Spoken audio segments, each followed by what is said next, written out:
Muchas gracias a todos por estar puntuales, conectados el día de hoy.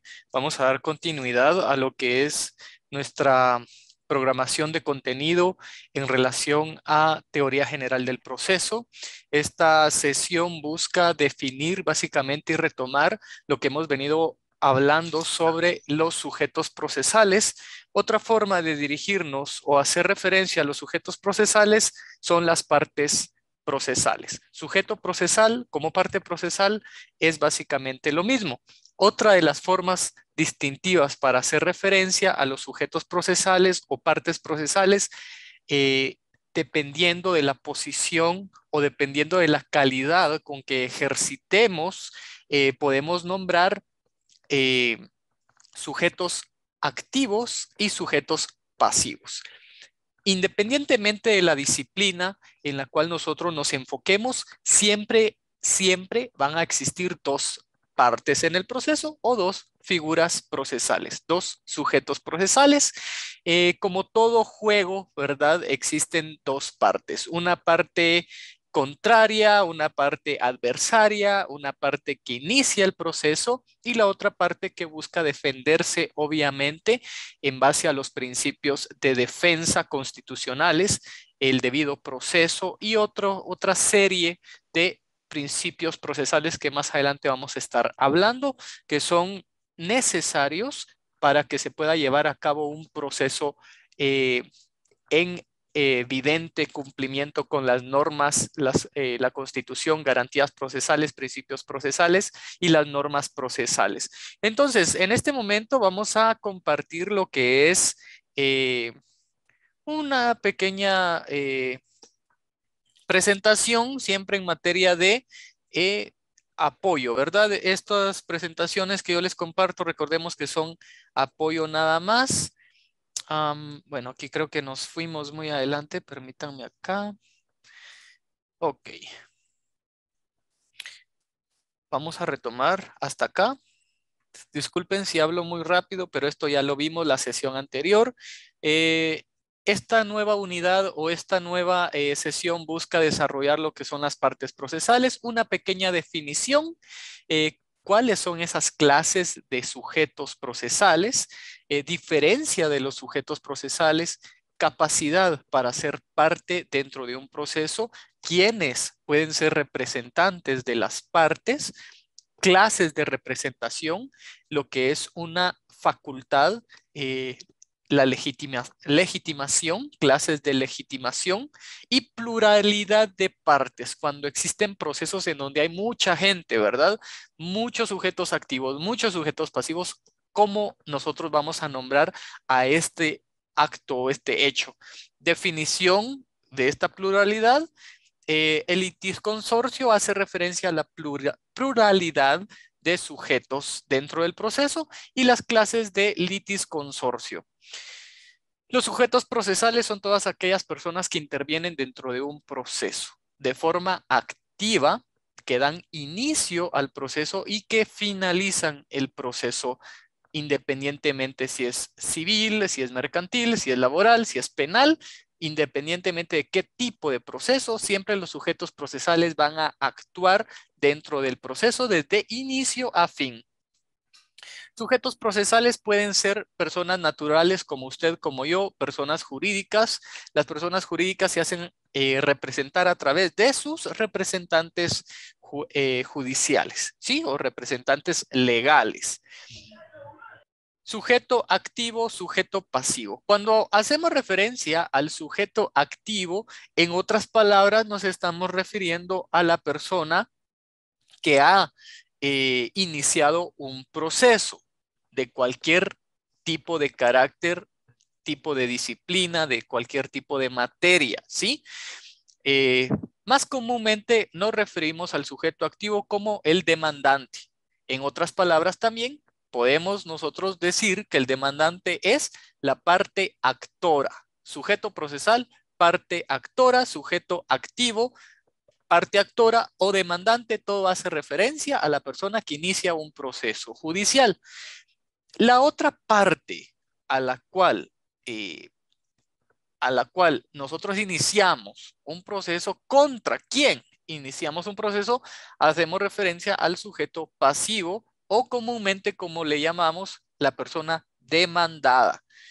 Vamos a ver que dependiendo de la disciplina que nosotros nos ubiquemos, así también vamos a hacer referencia al sujeto activo o al sujeto pasivo.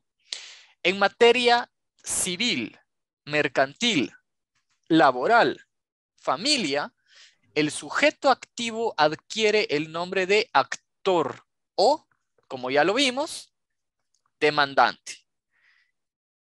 Pero, a diferencia y la excepción a la regla es derecho procesal penal.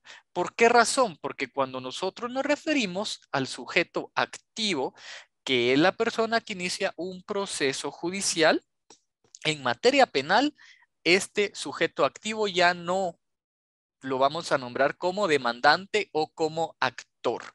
Si utilizamos estos términos, estamos refiriéndonos de una forma inapropiada, en una forma errónea al sujeto activo. Entonces, ¿cómo nombramos al sujeto activo en materia penal? Lo vamos a nombrar como acusador, como querellante adhesivo. Puede ser, ojo acá, que el acusador sea víctima o la persona agraviada o la persona denunciante de un hecho delictivo. No necesariamente tiene que ser el acusador. ¿Por qué? Porque en materia penal usted sabe que cualquier persona está obligada a denunciar cualquier hecho delictivo. Entonces esa persona inicia el proceso. También yo, por ejemplo, pude haber sido víctima de una extorsión o de una amenaza.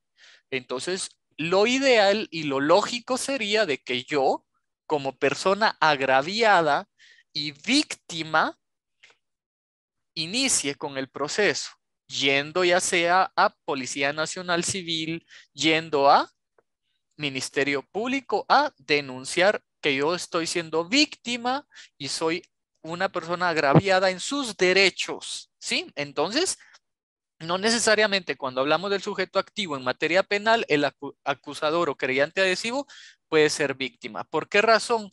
El acusador puede ser cualquier persona, ¿sí? Por ejemplo, en mi caso, mi mamá, al momento de saber que yo estoy siendo víctima de extorsión, mi mamá puede ir a poner una denuncia, ¿sí?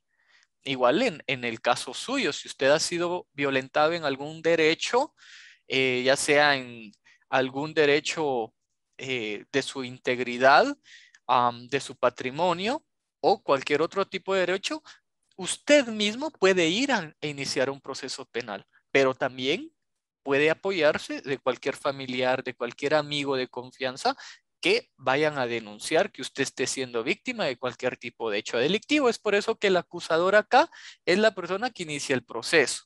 Querellantes adhesivos pueden ser cualquier tipo de organización que tenga un interés en iniciar el proceso y apoyar la investigación del Ministerio Público. Querellantes adhesivos también pueden ser abogados de la parte que es víctima o agraviada, ¿sí? El acusador puede ser tanto la víctima, la persona agraviada o cualquier otra persona que acuse a otra persona de haber cometido algún hecho delictivo. Esas serían las dos diferencias. Muy bien, ahora cuando hablamos del sujeto pasivo adquiere otro nombre totalmente diferente a los cuales ya hacíamos referencia. El sujeto pasivo es la persona demandada. Hablamos de persona demandada cuando estamos frente a un proceso civil, mercantil, laboral, etcétera, excepto penal. Para penal tenemos calificativos, adjetivos totalmente diferentes a los utilizados en las otras materias. Para ser más precisos, tenemos un fundamento jurídico. Este fundamento jurídico lo encontramos en Código Procesal Penal, artículo 70. En el artículo 70 de la ley adjetiva, establece las distinciones que adquiere el sujeto pasivo. Sindicado, acusado, condenado, procesado, son sinónimos de el sujeto pasivo.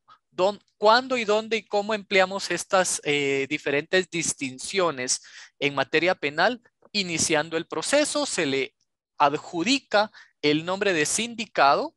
Cuando va avanzando el proceso, pues ya adquiere otras distinciones, ¿verdad? Entonces tenemos que saber que en derecho penal también hay diferentes nombres para referirnos al sujeto pasivo, pero cada nombre tiene un diferente momento procesal, ¿sí? No podemos hablar de un condenado cuando ni siquiera ha existido una sentencia condenatoria, ¿verdad? No podemos hablar de un procesado cuando no ha sido dictado o no se ha llegado a la etapa del auto de procesamiento, ¿verdad?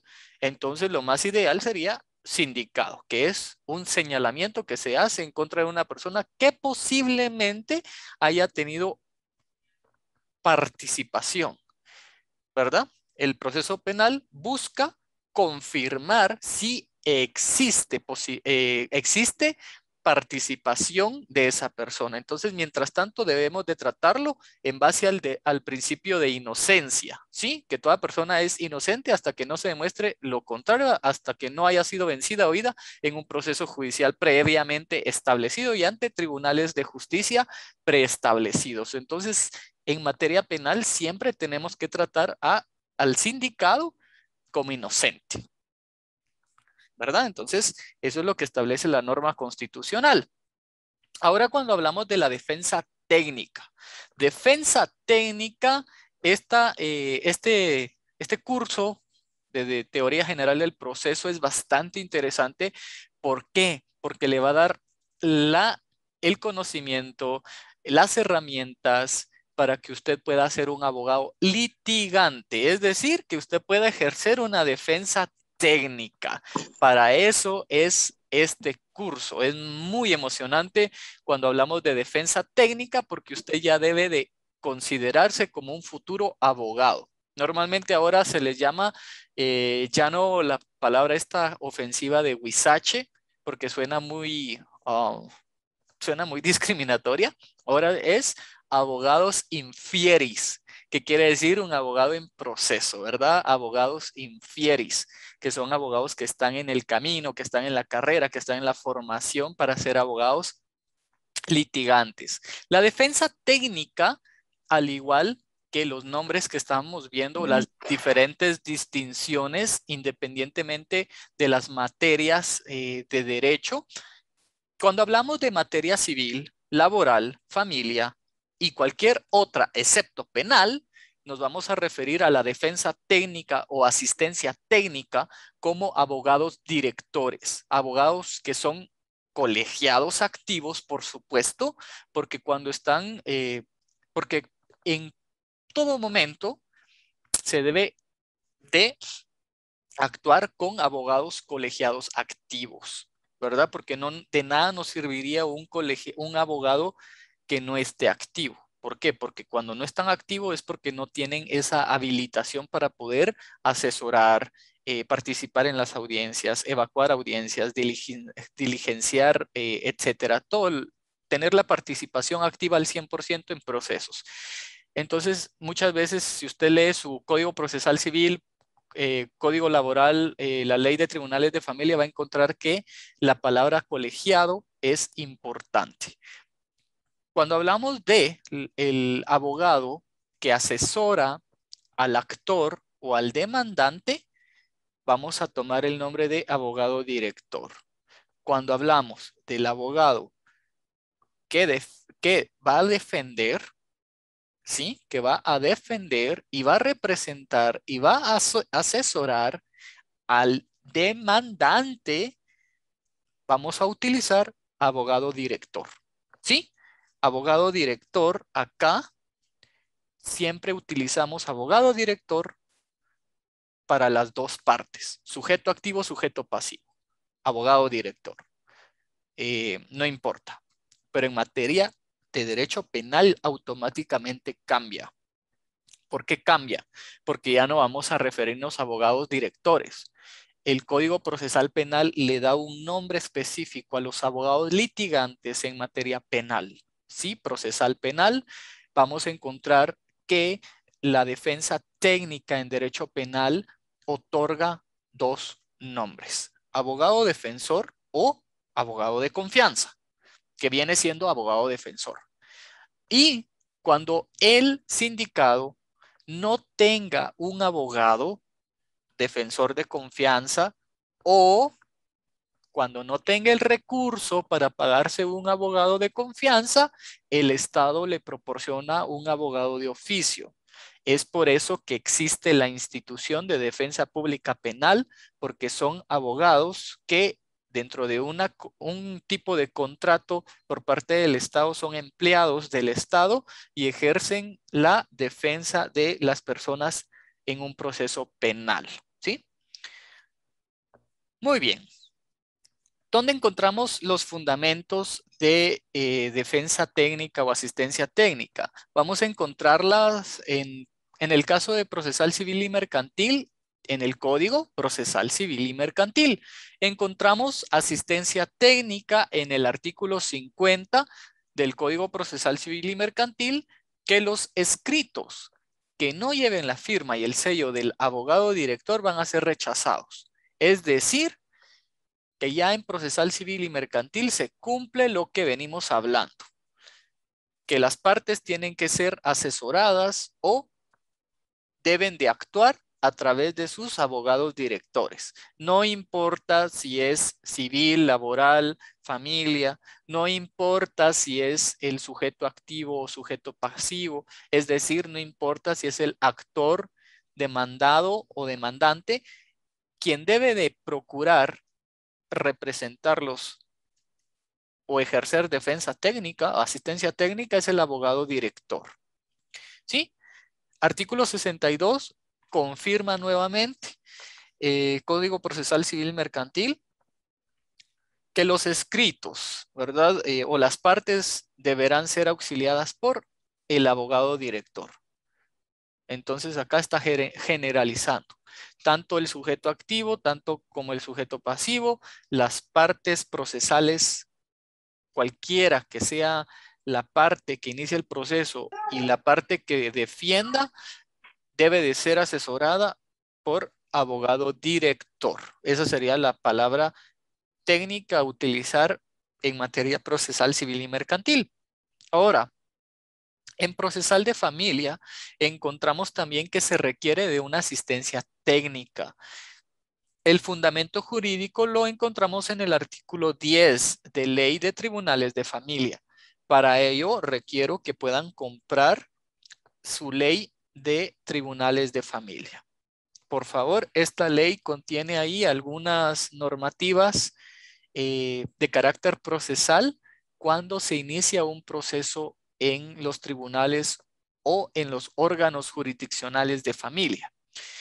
Leyendo porción del artículo establece que la asesoría legal, bla, bla, bla, solo está permitida cuando se preste personalmente por abogados colegiados. En otras palabras, abogados colegiados en procesal de familia hace referencia a abogados directores, ¿sí? Ya vamos por derecho de familia o procesal de familia.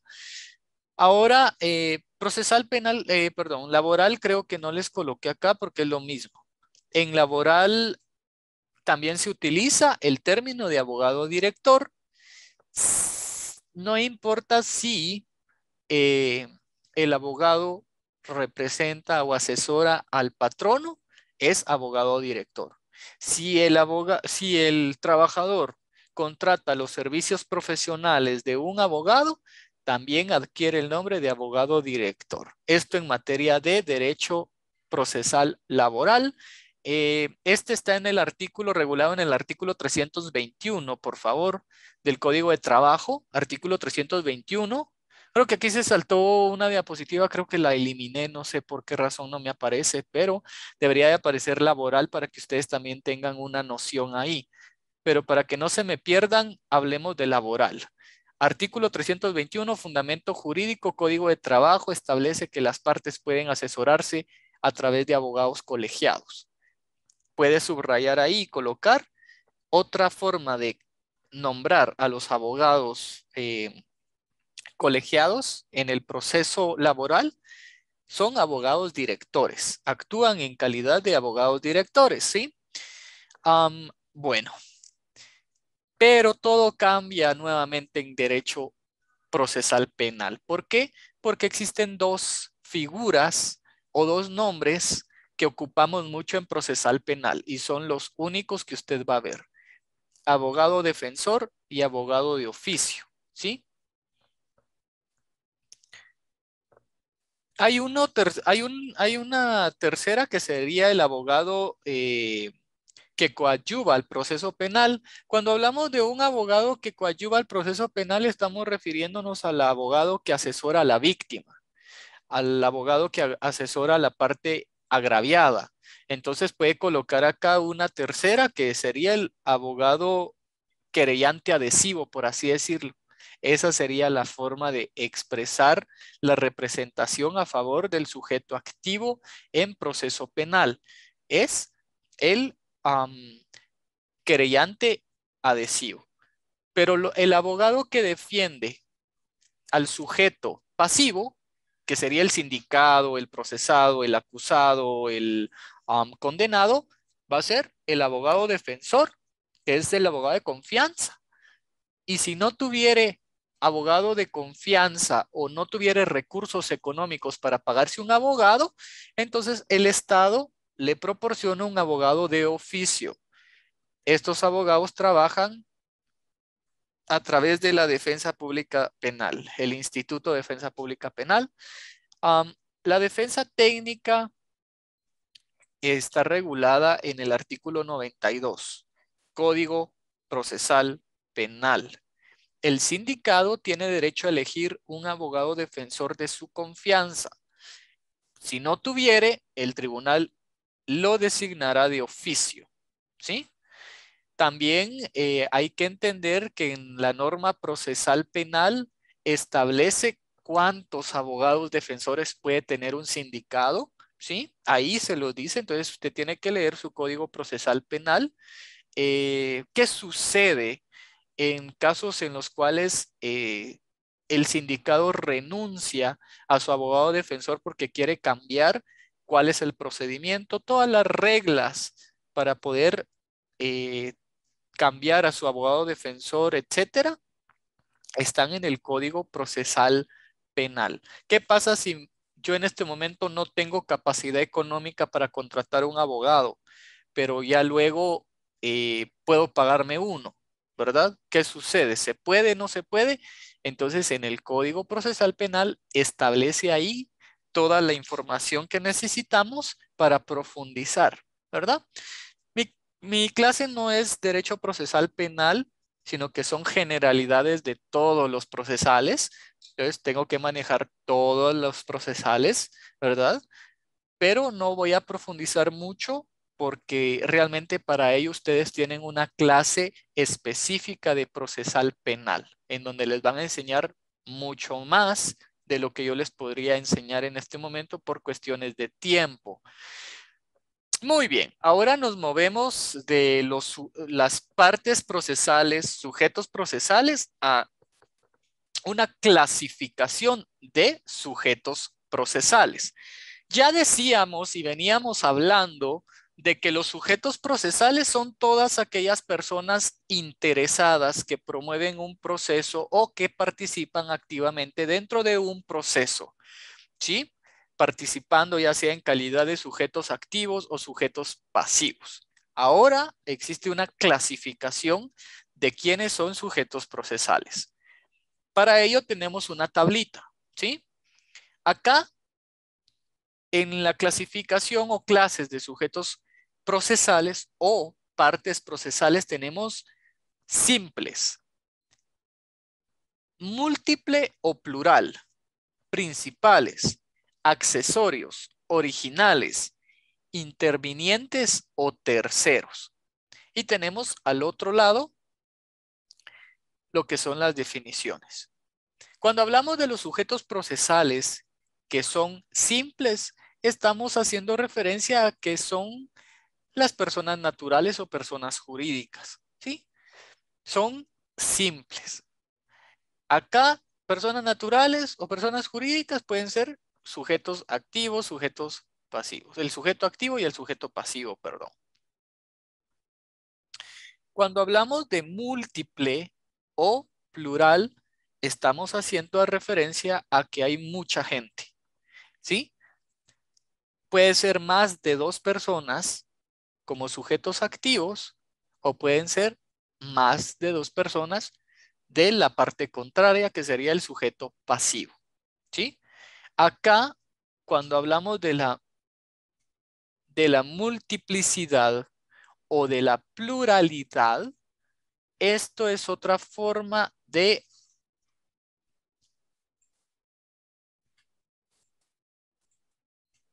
esta es otra forma de hacer referencia al litisconsorcio. ¿Qué es el litisconsorcio? El litisconsorcio es muy fácil de entenderlo.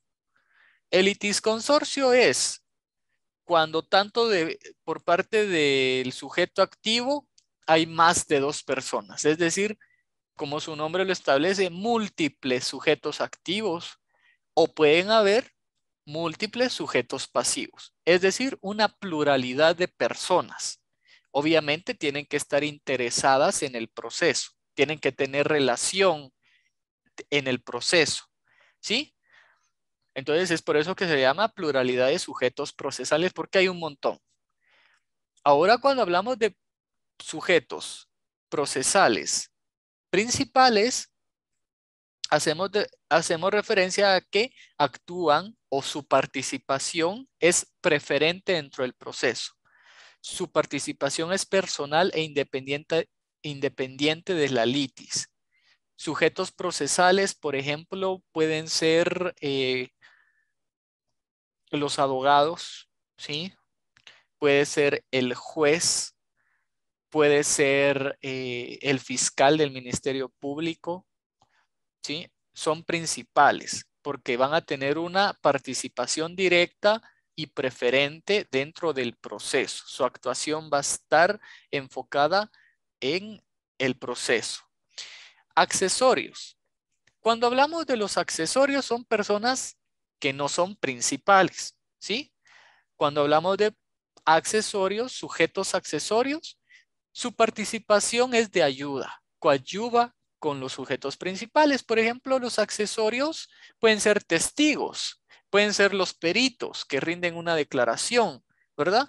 Ellos van a tener participación y apoyan, ayudan dentro del proceso a ventilar el proceso, ayudan a que el juez pueda tener una mejor decisión, ¿verdad?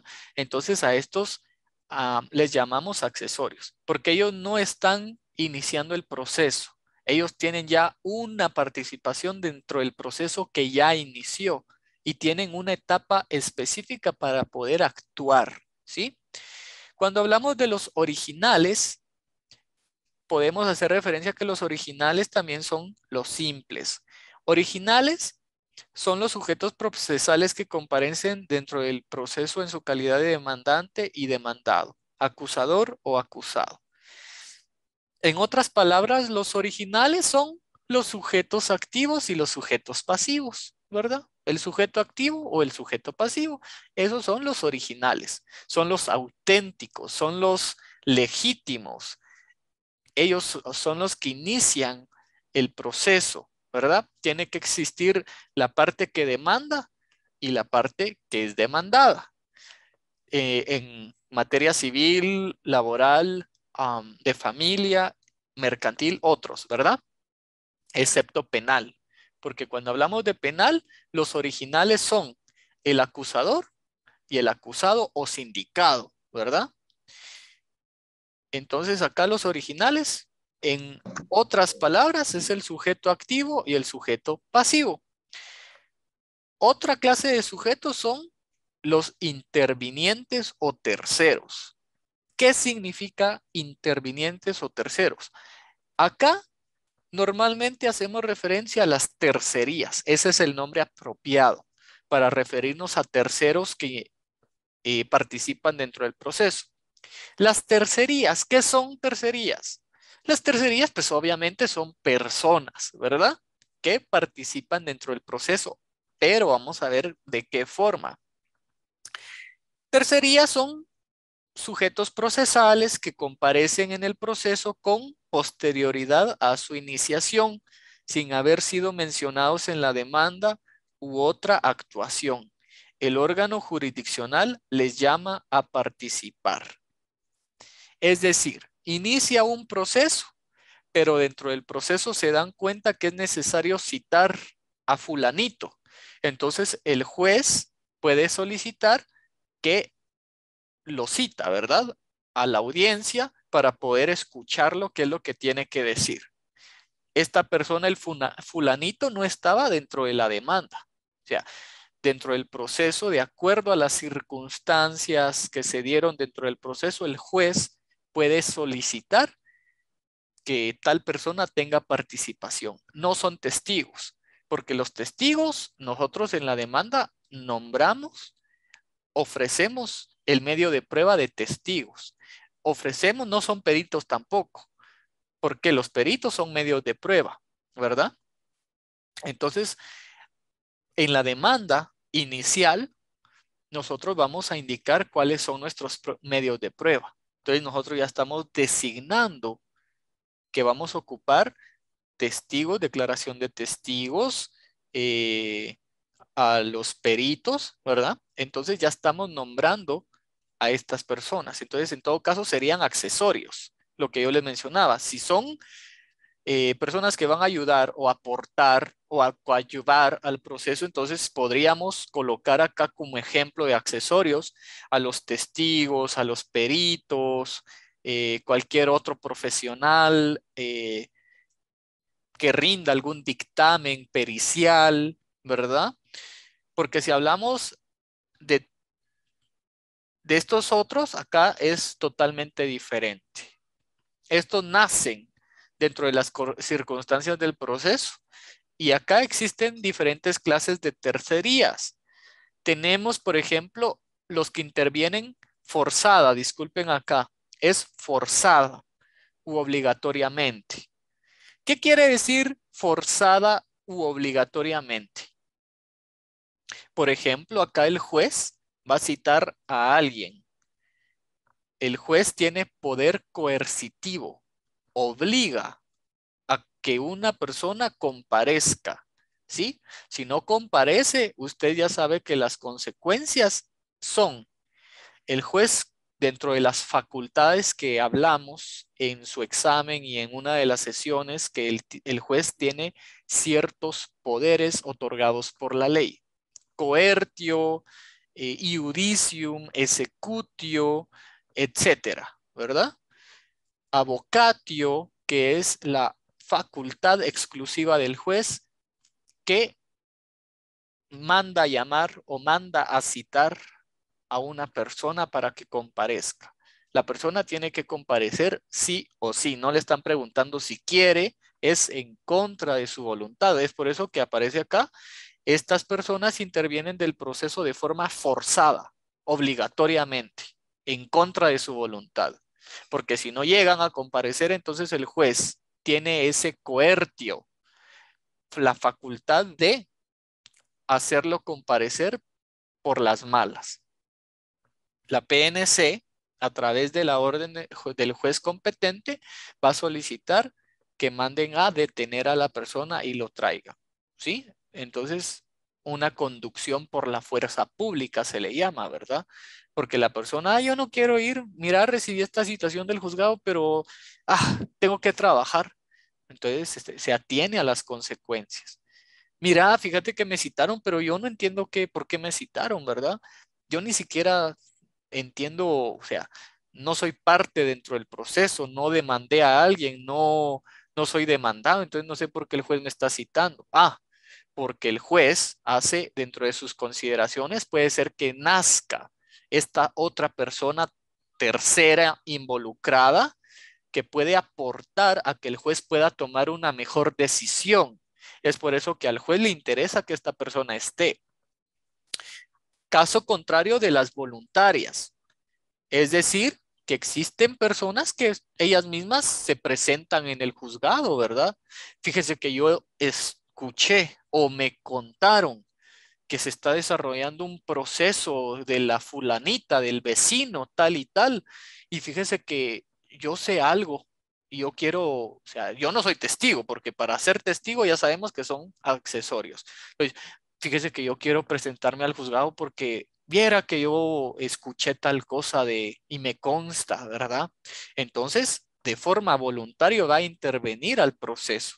El juez no lo está citando, de forma voluntaria comparece ante el juez, ¿sí? De igual manera, las tercerías existen otra clasificación. Hay quienes tienen interés propio. Bueno, yo sé que existe un proceso de tal y tal persona, pero me afecta un interés propio, personal, o me afecta, digamos, un derecho. Entonces, yo voy a ir a comparecer como tercero, voy a intervenir en el proceso porque a mí también me interesa que se resuelva a favor de tal y tal persona, porque tiene un interés y está actuando como tercero, ¿verdad? No como testigo, porque para testigo tenemos accesorios, sujetos que ayudan al proceso y que son designados, son individualizados previamente. Pero hay otras personas que no tienen intereses propios, ¿verdad? No les afecta, o sea, con que se lleve el proceso no les sucede absolutamente nada, no afectan su esfera de derechos u obligaciones, pero puede ser que quieran aportar algo, ¿verdad? Nada más. O establecer ciertas circunstancias de cómo sucedieron los hechos, ¿verdad? Entonces son tercerías sin intereses propios. ¿Alguna pregunta hasta ahorita? Voy a otorgar un minuto antes de que se cierre la sesión para continuar el próximo tema. Entonces pregunto si hay alguien que tenga alguna duda, algún comentario, alguna opinión, etcétera.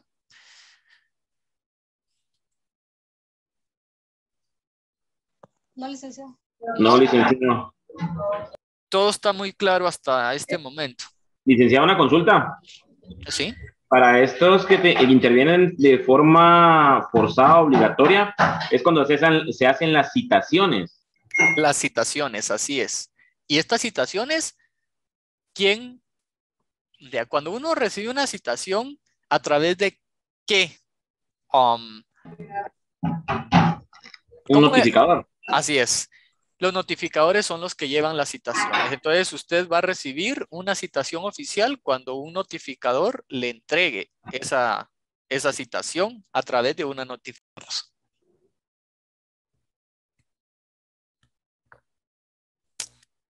Muy bien, entonces muchas gracias nuevamente por conectarse. Continuamos con nuestra sesión. Hablando de lo que son los sujetos, también debemos entender que existe una capacidad y legitimación para ser sujetos procesales. Cuando hablamos de capacidad y legitimación, son facultades que le competen a los sujetos procesales, más que todo enfocada al sujeto activo y al sujeto pasivo. Por ejemplo, capacidad y legitimación. La capacidad debe de entenderse como el derecho que tienen cualquier persona para comparecer en un proceso. Cualquier persona en cualquier tipo de proceso, sea penal, civil, laboral, etcétera. Pero para tener una capacidad de ser sujeto procesal, sea sujeto activo o sujeto pasivo, primero tenemos que entender la capacidad legal. ¿Cuándo una persona adquiere la capacidad legal? ¿Y qué es la capacidad legal? Ajá. ¿Quién iba? ¿Puede repetir la pregunta, Alex? Sí. ¿Qué es la capacidad legal y quiénes tienen la capacidad legal?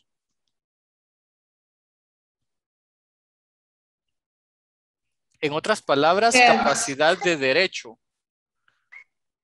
Se adquiere al cumplir los 18 años, que es la mayoría de edad, según lo establece la ley, y es la capacidad de poder ejercer sus derechos y obligaciones como ciudadano. Excelente, muy buena respuesta, la verdad.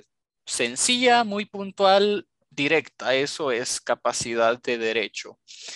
Pero ¿qué sucede? O sea, sabemos que por ley el Código Civil establece que que para poder adquirir esos derechos y obligaciones tenemos que cumplir con la edad. El requisito es la edad. 18 años y 1 minuto, ¿verdad? La edad. Se configura la capacidad de derecho, capacidad legal se configura con la edad al cumplir el requisito. Pero existen personas adultas que a pesar de tener la edad, 18 años, por circunstancias de la vida, ¿sí? Eh, están en una condición de desigualdad. ¿Por qué razón de desigualdad? Porque figúrese ustedes que también existen personas adultas que lamentablemente tienen alguna condición mental, Enfermedad. permanente o transitoria. Permanente cuando existe una enfermedad crónica, un diagnóstico a través de médico en el cual concluye que la persona tiene una indiscapacidad mental, por lo tanto, la hace no tener esa capacidad legal. Incapacidad. ¿Por qué? Porque tiene incapacidad, sea temporal, permanente, total, parcial, tiene incapacidad. Pero entonces, ¿quiénes representan a estas personas? ¿Verdad? Ahí hay una pregunta. Ahora bien, la capacidad que les comento en términos generales es, adquiere usted mayoría de edad, adquiere derechos y obligaciones. Por lo tanto, usted ya es capaz de demandar y ser demandado también. Si usted no se encuentra en una condición de enfermedad mental transitoria, permanente, total, parcial, entonces significa que usted está totalmente en su sano juicio, usted es capaz legalmente al 100%. Acá tenemos dos nombres, ¿sí? Álvaro Colón y Sandra Torres. Álvaro Colón, como tal, ya, en su integridad, es un ser completo. Sí, ya tiene más de 18 años, ¿verdad? Pero solo como ejemplo. Entonces, la capacidad recae sobre Álvaro Colón, ¿sí? Sandra Torres de igual manera. Entonces, son personas capaces, son personas que tienen la capacidad de demandar, denunciar, comparecer también en procesos penales o en procesos civiles, laborales, cualquier tipo de proceso. Y justamente ellos están involucrados en procesos penales, ¿verdad? Los dos. Ahora bien, ¿qué hace esta otra persona acá? Porque hay tres, porque hay un trío ahí, porque están tres personas. Porque resulta que cuando hablamos de legitimación, Álvaro Colón debe de comparecer a los citatorios, a las audiencias. Debe de enfrentar su proceso como tal, sea civil, penal, laboral, etcétera, de familia por el divorcio, ¿verdad? Cuando hablamos de la legitimación, no debe de existir otra persona, ¿sí? ¿Por qué razón? Porque si tienen la capacidad al 100%, no necesitan de una representación, no necesitan de que alguien más lo represente, ¿sí? En el caso de los menores de edad, por ejemplo, no tienen la capacidad porque no han llegado a la mayoría de edad. Entonces, ¿quién representa a los menores de edad? ¿Sí? Los padres, ¿verdad? Los padres o los tutores. Entonces, los tutores van a tener la capacidad y la legitimación.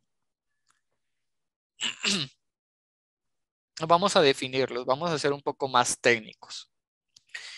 La capacidad.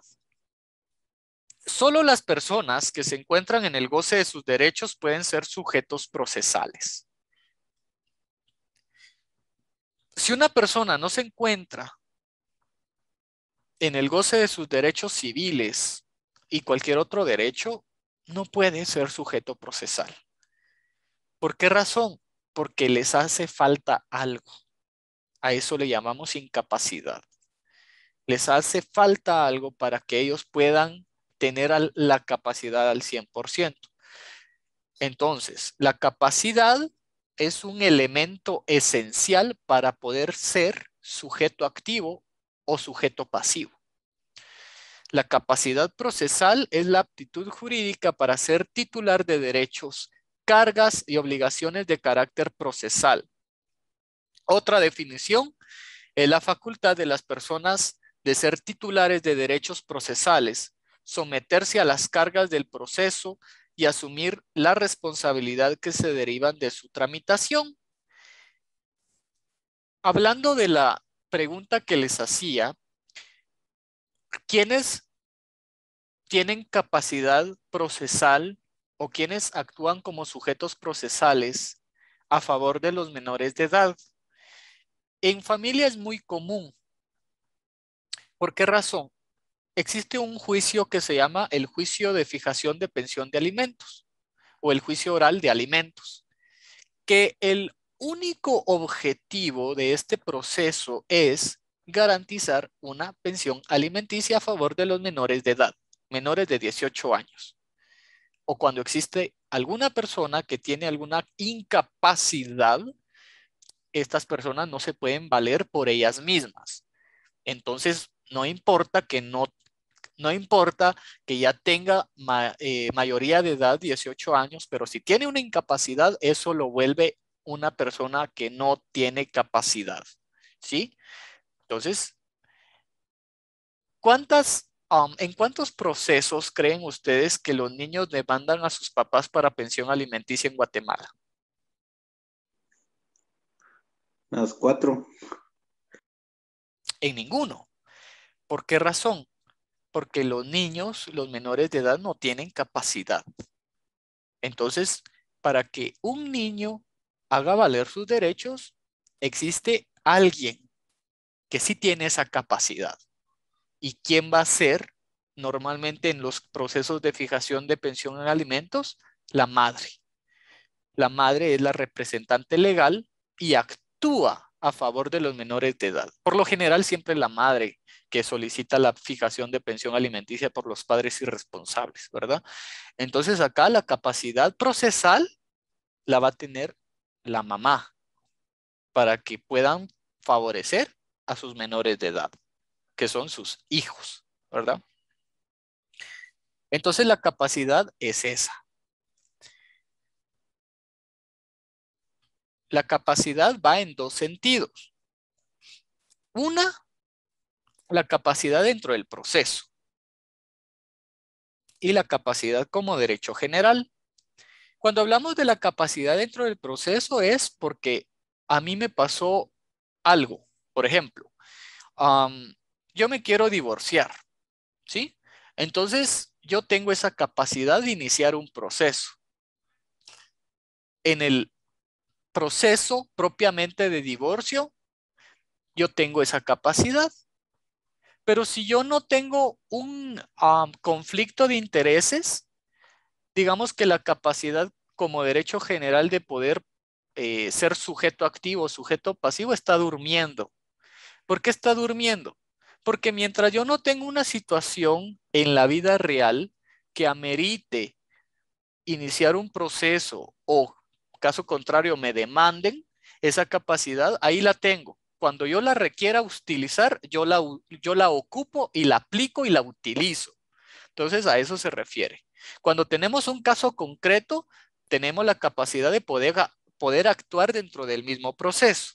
¿Sí? Si es un proceso penal, tenemos la capacidad para actuar en las dos partes, sea que nos estén denunciando por un hecho delictivo, o sea que nosotros vayamos a denunciar que nos están extorsionando. Entonces tenemos doble capacidad. Puede ser la capacidad de ser sujeto activo o sujeto pasivo en un proceso. Ahora la capacidad como derecho general es un derecho que tenemos todos. En cualquier momento de la vida puede ser que seamos sujetos activos o sujetos pasivos, ¿verdad? Como partes dentro de un proceso, cualquier tipo de proceso. Yo la capacidad como derecho general la miro que es un derecho que yo tengo que está durmiendo. En este momento no la requiero porque yo no estoy demandando a nadie y nadie me está demandando. Entonces esta capacidad es solo un derecho constitucional porque yo tengo ese derecho de iniciar un proceso en cualquier momento de mi vida. Obviamente tenga yo mayoría de edad, la capacidad de derecho, ¿verdad? Porque si yo en otro tiempo hubiera tenido 10, 12 años, quienes tenían la obligación de representarme eran mis padres, ¿sí? Sobre ellos recaía esa capacidad. Pero mientras usted se conduzca en su vida, en un ámbito saludable de paz, armonía, sin conflictos, esa capacidad de derecho que usted tiene de actuar como sujeto activo, sujeto pasivo, va a estar durmiendo, ¿verdad? Y si usted nunca se mete a problemas o si no lo meten a problemas, entonces esa capacidad realmente usted va a vivir, va hasta llegar a su etapa final de los ciclos de la vida sin haber figurado en un proceso, ya sea como sujeto activo o sujeto pasivo. A esto se refiere la capacidad. Ahora, ¿qué es la legitimación? La legitimación es que Álvaro Colón, solo él es el único y exclusivo que puede iniciar el proceso. Nadie más. Sandra Torres comparece en su calidad de sujeto pasivo porque nadie más la puede representar a ella. Ella ya tiene mayoría de edad, no es enferma mental, entonces ella tiene que presentarse en el proceso, en todas las etapas del proceso. A eso se refiere la legitimación. Es una institución jurídica que determina que si puede figurar en el proceso como una genuina parte. La parte legítima, la parte auténtica, original. Es el portador del derecho de accionar, instar, participar y seguir el proceso desde su inicio hasta su finalización en contra de su adversario grabado con la carga de defenderse, actuando en su calidad de sujeto activo o sujeto pasivo.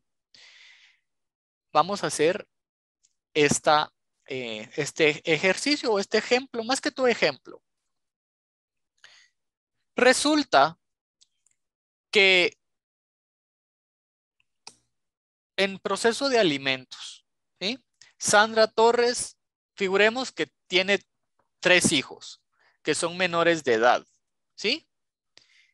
Y viene la vecina y la vecina inicia un proceso de alimentos en contra de Álvaro Colón, porque Álvaro Colón no le pasa pensión alimenticia a los hijos de Sandra.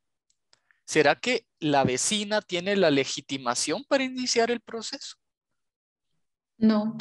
Absolutamente que no. ¿Qué está haciendo ahí la vecina? No le importa si le está pasando pensión o no. Es la legitimación la tiene Sandra Torres porque ella es la representante. Entonces acá, cuando hablamos de legitimación, solo las partes que han sido afectadas en sus derechos pueden iniciar un proceso. Si viene alguien más, ¿qué le importa que se meten otros asuntos que no tiene que ver, verdad? Si tanta es su gana de estar en un proceso penal, pues entonces ya le llegará su turno, vaya a meterse a problemas, vaya a ser conflictivo, etcétera, ¿verdad? Pero mientras tanto, la legitimación solo recae sobre las personas a quienes se les ha afectado o vulnerado algún derecho, que han sufrido un agravio directo o indirecto, ¿verdad? En materia penal, por ejemplo, solo las personas que eso sí, en materia penal es la excepción. ¿Por qué? Porque yo lo que les venía comentando, que en materia de derecho penal, por ejemplo, cualquier persona tiene la obligación de denunciar. Si no denuncia, existe un delito que se llama o que se tipifica como omisión de denuncia. Entonces, en materia penal es totalmente diferente. Hago una aclaración, un punto y aparte, que en materia penal es totalmente diferente. Acá, por ejemplo, si yo estoy viendo que tal y tal persona está violando los derechos de otra persona, yo sí puedo ir a denunciarlo, aunque a mí indirectamente no me esté afectando. O sea, le está afectando el derecho de otra persona, pero yo puedo ir a denunciar ese hecho, ¿verdad? Entonces, en materia penal es la excepción a la regla. No importa que yo no tenga interés en el asunto, pero sí tengo obligación de denuncia. Es un derecho y es una obligación que la norma sustantiva y la norma adjetiva establecen, ¿verdad? Entonces sí existe la obligación de denuncia. Y si yo no denuncio, teniendo la facultad para hacerlo, entonces yo mismo podría caer en una omisión de denuncia, ¿verdad? Entonces, es muy importante tener el hábito y la cultura de denuncia.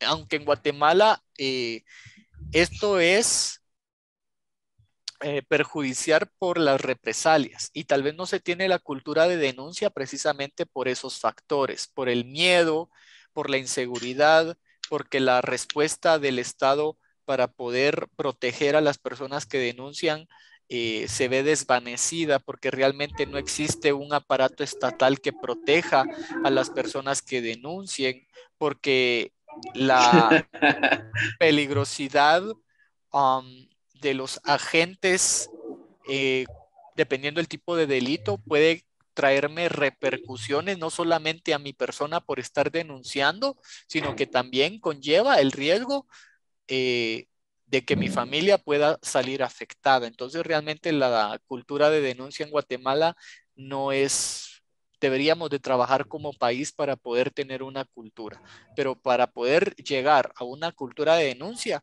primero hay que fiscalizar a las instituciones del Estado.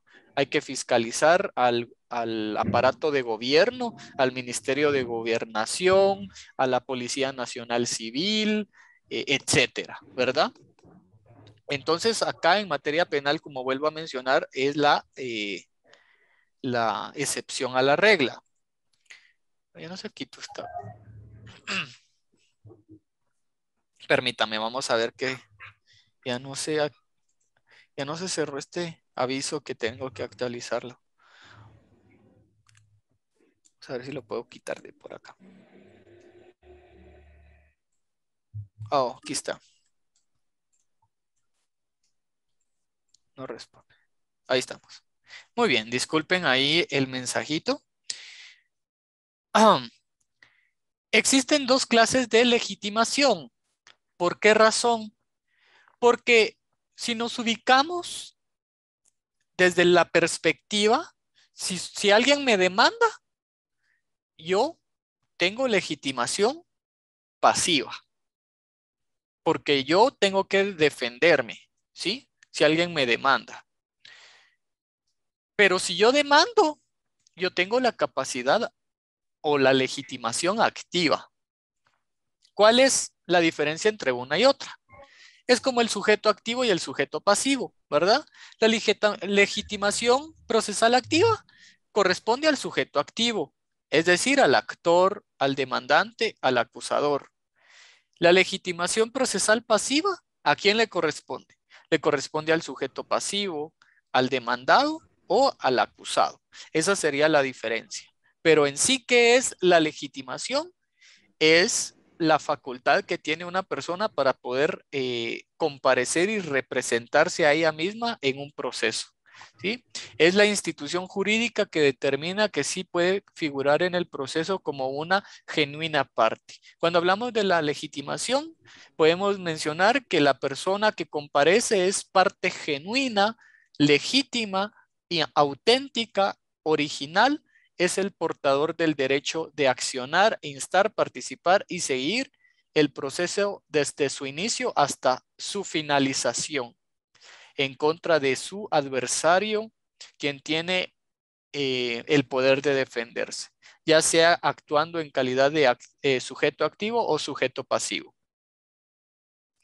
Ahora, otro de los temas que vamos a hablar el día de hoy, que es muy importante conocer, es la representación procesal. Lo que yo les venía comentando como ejemplo, ¿verdad? ¿Quién representa a los menores de edad? ¿Quién representa a los niños?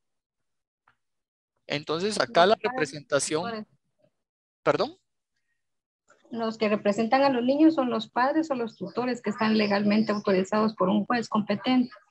Correcto, así es. Entonces, la representación procesal es quien debe de representar a una de las partes dentro de un proceso.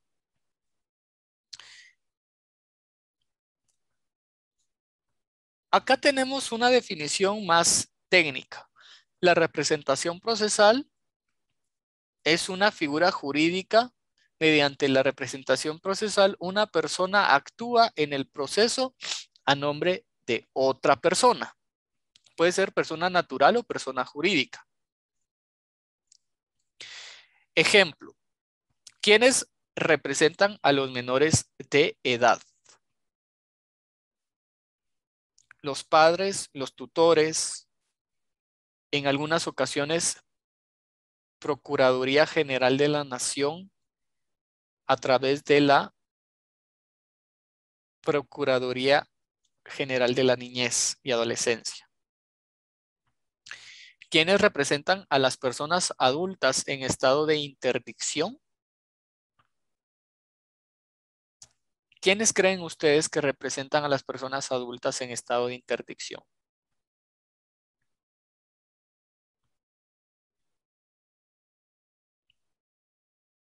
Acá pueden ser, por ejemplo, los padres también, ¿verdad?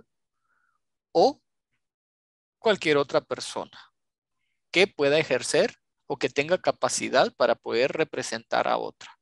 Entonces, las personas adultas en estado de interdicción por lo general son los padres o algún familiar cercano, etc. ¿Quién representa al patrono? En materia laboral, ¿quién representa al patrono? El representante legal. El representante legal. ¿Quién representa al Estado de Guatemala? El presidente. La PGN. El Procurador General de la Nación. Así es. ¿Quién representa al municipio? El alcalde. El alcalde. ¿Quién representa a la Universidad de San Carlos? El rector. El rector de la Universidad de San Carlos. Todas estas personas van a tener legitimación. ¿Sí? ¿Por qué? Porque van a representar a otra en nombre de otra. Pero ¿qué pasa, por ejemplo, que en un proceso de menores aparezca un amigo de los papás? O sea, ¿será que tiene legitimación en base a lo que hablamos? Debe de ser una parte genuina, legítima, parte auténtica, original. O sea, acá No. no, ¿verdad? ¿Será que cuando hablamos de la representación del Estado de Guatemala, el presidente debe de comparecer en un proceso? No. La Procuraduría General de la Nación. Pero no olvidemos que la legitimación también y la capacidad o los sujetos procesales, por ejemplo, ¿quién representa al Estado de Guatemala? Si el presidente ha cometido un delito, ¿será que el Procurador General de la Nación va a ir a representar al presidente? No.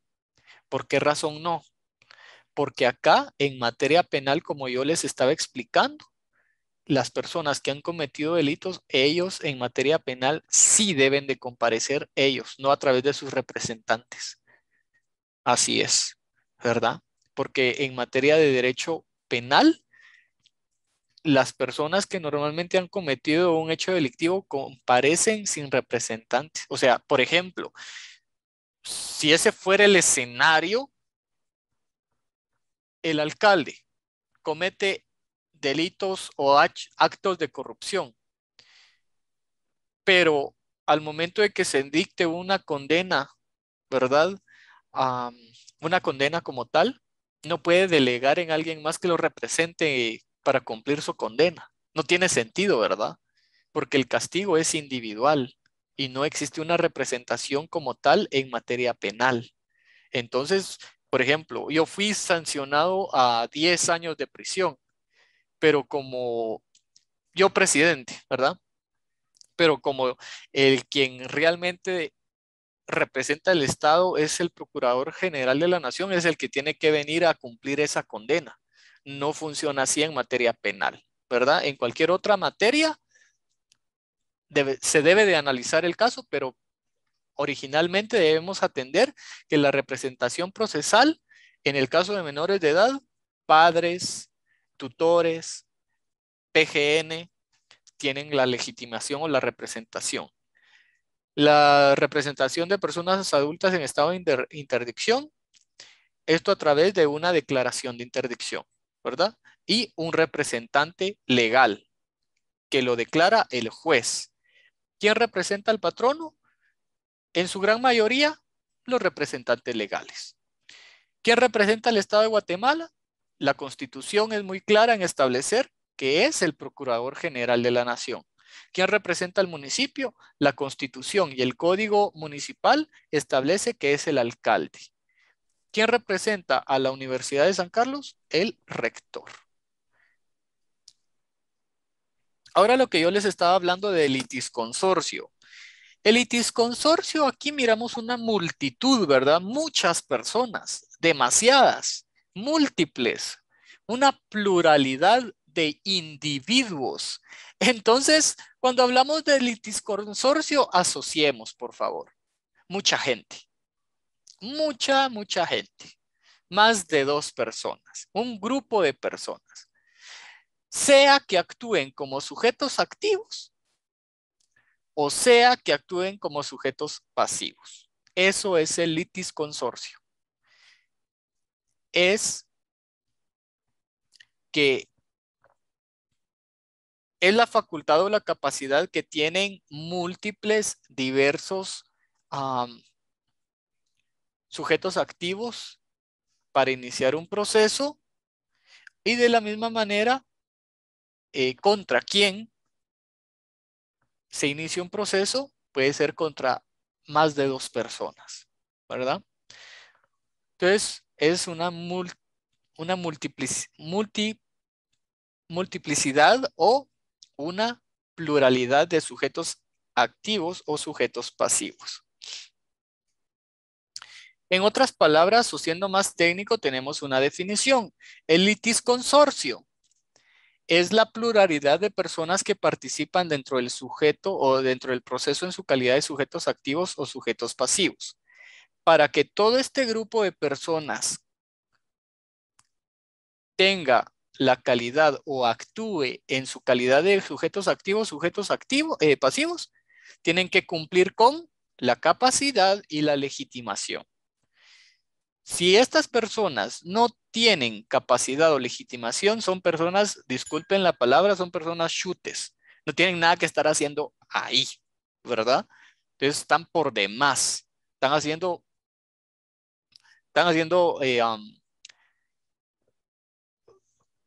que realmente están ocupando espacio donde no deberían de estar, ¿verdad? Entonces, cuando hablamos de litisconsorcio, sí, cuando estamos hablando de litisconsorcio, estas personas tienen que, para reunir la calidad de sujetos activos o sujetos pasivos, tienen que tener la capacidad y la legitimación. Caso contrario, están haciendo bulto, como dice. Es la pluralidad de personas que participan dentro del proceso en su calidad de sujetos activos o sujetos pasivos. El litisconsorcio es el hecho procesal en el cual se presentan al proceso varios sujetos de derecho a reclamar sus pretensiones, acciones, activa o pasivamente, Esto es de forma plural. Por ejemplo, en las comunidades, el derecho al agua, ¿verdad? Existen los COCODES que representan a una gran mayoría de personas. Entonces, por ejemplo, acá quienes van a salir afectados va a ser un grupo de personas. Entonces, esa demanda la van a hacer una colectividad, no solamente una persona, sino varias personas, porque a todas esas personas les están afectando su derecho al acceso al agua, ¿sí? Pero ¿quién está cometiendo ese atropello o esa violación al derecho de ellos del agua? Puede ser una persona, ¿verdad? O puede ser un grupo de personas. A eso le llamamos litis consorcio. Puede ser que exista un sujeto activo y muchos sujetos pasivos. Es decir, yo denuncio a 5 personas, solo yo contra 5. Entonces eso es litis consorcio. Pero resulta que 5 personas en un residencial están demandando a otra persona. Eso es litis consorcio, ¿sí?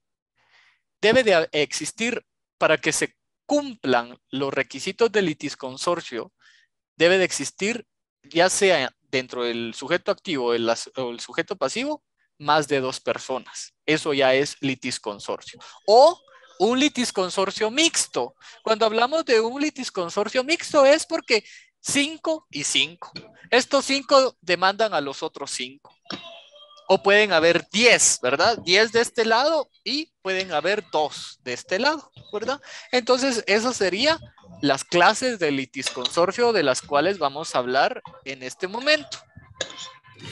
Cuando hay litis consorcio, existen 2 formas de cómo resolver el litis consorcio. El juez puede resolver el litis consorcio porque va a solicitar a los sujetos procesales que nombren a un representante común, ¿verdad? El representante común, como su nombre lo indica, va a tener el representante común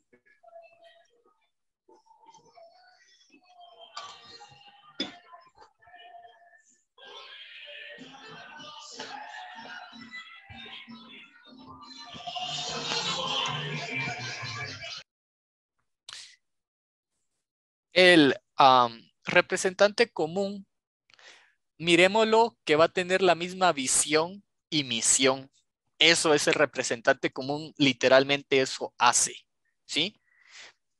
Tenemos 5 personas aquí que están demandando a otra acá, pero estas mismas personas lo están demandando por la misma cosa.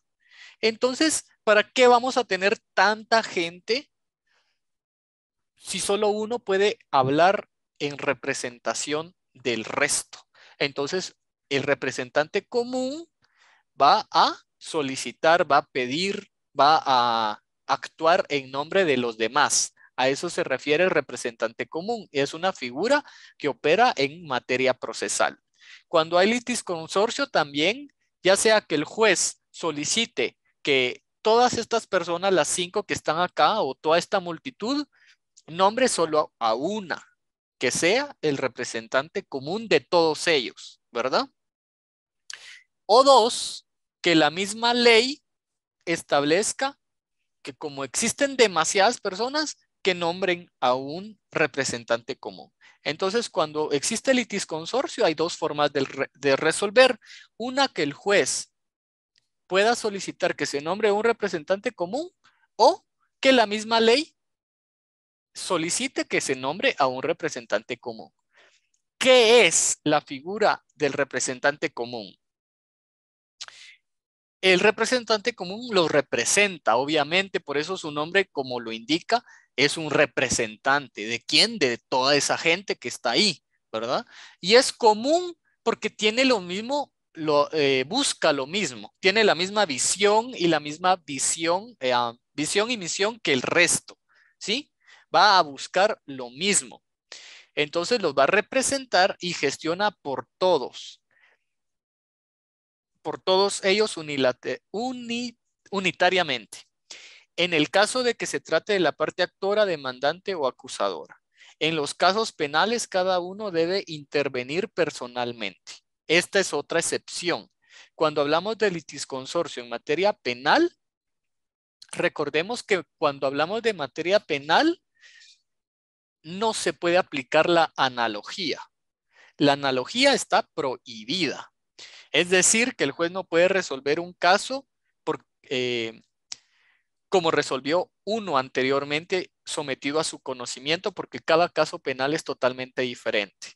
Por tanto, también en los casos penales, cada uno, si son sindicados, por ejemplo, cada uno va a tener su participación. Y esa participación es individual, no puede ser colectiva, no pueden hablar a nombre de todos ellos.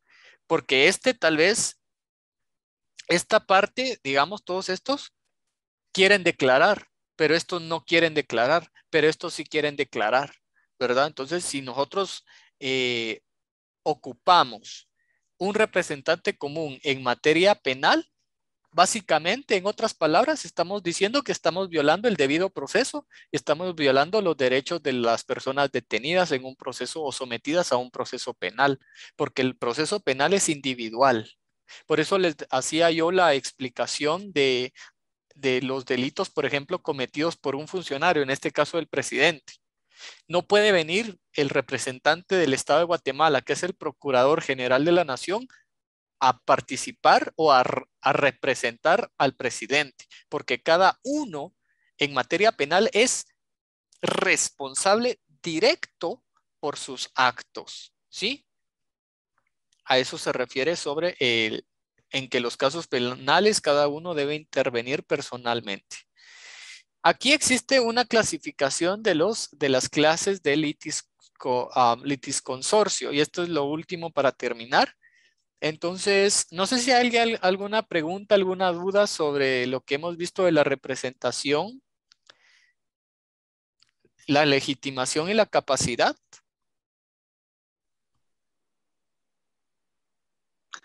No, Lic. Muy bien, ahorita se va a cortar, entonces nos volvemos a conectar porque todavía creo que tenemos 8 minutos y les paso lo que es la asistencia, ¿sí? Entonces, si se desconecta, nos volvemos a conectar porque todavía nos falta tiempo y una última diapositiva y pasar lo que es la asistencia. Entonces, ¿qué es el litisconsorcio? Para ser sencillo y muy concreto con la definición, es cuando existe una pluralidad o múltiples sujetos activos o sujetos pasivos. Esa es la respuesta más sencilla que ustedes pueden dar en su examen. Si usted me coloca, es la existencia de múltiples o la pluralidad de sujetos activos o sujetos pasivos, está correcta. Ahora, si usted quiere colocarlo de otra forma, es el conjunto de demandantes y demandados en un proceso, en cualquier tipo de proceso, está correcto, salvo el proceso penal. Pero en proceso penal es un poquito curioso porque no sé si ustedes se han dado cuenta que a veces cuando, por ejemplo, en una red o una estructura criminal, en el caso de extorsiones, que existen demasiadas personas indicadas, pero es el mismo delito que se les imputa. Pero acá cada uno va a ser juzgado individualmente. ¿Por qué razón? Porque tal vez en este grupo de personas vayamos a encontrar nosotros posiblemente en grado de responsabilidad o la participación de estas personas. Por ejemplo, vamos a encontrar autores materiales, autores intelectuales, cómplices, inclusive podemos encontrar personas inocentes. Entonces, si tenemos un representante común, ojo, el representante común lo vengo yo explicando de que el representante común, por ejemplo, representa a todos. ¿Por qué razón los va a representar a todos y por qué es común? Porque cumple con la misma visión y misión, ¿sí? No va a pedir algo que no sea común, porque entonces ya no es común, ¿verdad? Todos tienen que todos tienen que buscar lo mismo, las mismas pretensiones, las mismas resultas del proceso, ¿sí? A eso se trata con el litisconsorcio. Entonces, en materia penal es diferente. ¿Por qué razón? Porque ya les establecí las posibles circunstancias o las posibles variaciones, porque es que no debemos de adaptar esta institución jurídica de litisconsorcio en materia penal, porque cada uno es responsable directamente por sus actos o sus omisiones, ¿verdad? Los grados de participación de las personas, existe diferente grado de responsabilidad. Hay quienes pueden figurar como autores o cómplices o realmente están ahí porque Ministerio Público los está vinculando o los está involucrando por, qué sé yo, haber tenido algún tipo de comunicación con alguien que sí figura en el proceso.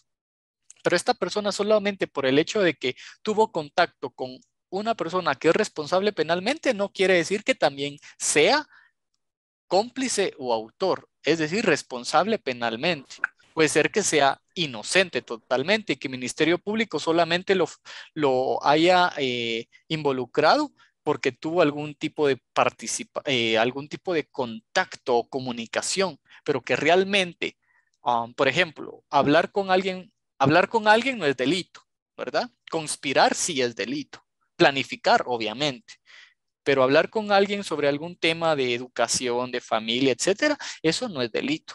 Pero muchas veces el Ministerio Público lo que hace es porque para sustentar su investigación y para poder tener, ¿verdad?, muchas personas señaladas y que el Ministerio Público está trabajando y que está señalando y que ya inició un proceso, también actúa injustamente con personas que no tienen nada que ver, ¿verdad? Entonces hay que entender que el litisconsorcio únicamente lo podemos nosotros adaptar y trabajar en materia civil, materia mercantil, en derecho de trabajo, posiblemente también en derecho de niñez, pero en materia penal no es común. Clases de litisconsorcio. El litisconsorcio es activo porque su nombre lo indica. Es activo porque existen muchos sujetos activos, ¿sí? Varias personas demandantes frente a solo una demandada, ¿sí? El sujeto activo es múltiple y el sujeto pasivo es solo una persona. Puede ser individual o jurídica. Entonces, les vamos a colocar acá. Todavía creo que tenemos, ¿cuántos minutos? Uy, un minuto.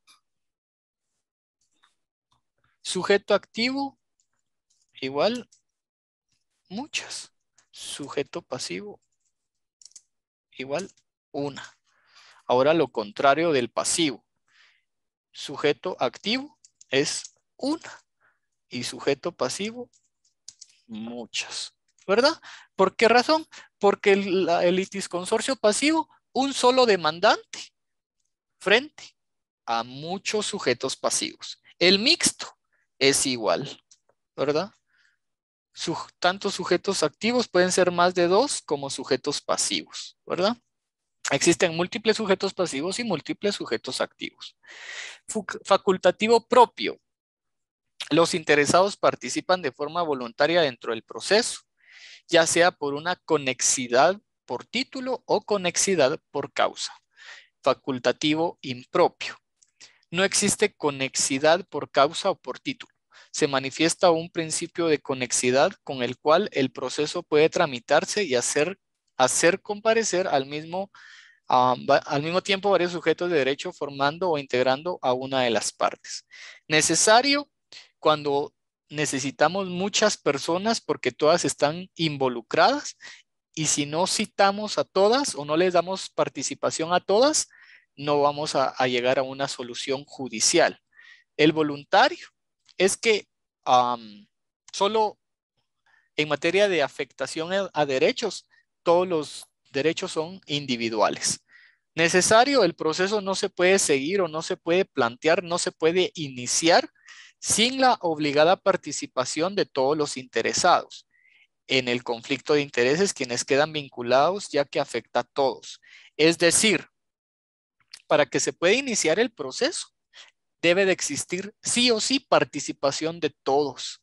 Si excluimos a uno, con que excluyamos a una persona, no podemos iniciar el proceso porque todos están interesados, todos actúan en base a esa legitimación de la cual yo les hablaba, porque todos tienen un interés, todos han sido afectados en sus derechos o la pretensión contra quien se ejerce no se puede desarrollar porque los responsables no solamente es una persona, sino son varias personas. Entonces no se puede iniciar un proceso porque faltan personas dentro de él involucradas. El voluntario. Hay independencia absoluta de los litis consortes y lo que beneficia o daña a uno, solo a él le afecta, ¿verdad?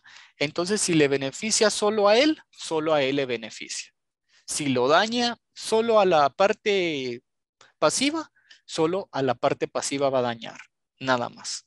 Entonces, esa sería la diferencia entre necesario y voluntario. Bueno, debido a que ya cumplimos con el tiempo, lo dejamos por acá. En la página de Classroom voy a estar subiendo una planificación de algunas tareas que necesito que vayamos desarrollando para poder avanzar en el contenido.